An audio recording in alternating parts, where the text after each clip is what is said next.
Welcome. If you've been wondering how to find your groups on Roblox, you're in the right place.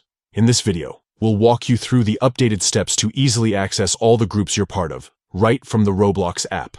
Let's get started. Step 1. First, launch the Roblox app on your Android device. Make sure you're logged into your account before moving on. Step 2. Once you're in the app, look for the 3 dots or the menu icon in the bottom right corner of your screen. Tap on it to open the menu.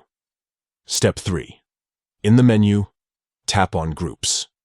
This will take you directly to the page where you can view all the groups you're a member of. That's it. Now you can easily find all the groups you're part of on Roblox. From here, you can manage your groups, view your group activities, and check out any updates from the groups you're a member of. Thanks for watching. If this guide was helpful, don't forget to like the video, share it with your friends, and subscribe for more Roblox tips and tutorials. See you in the next video.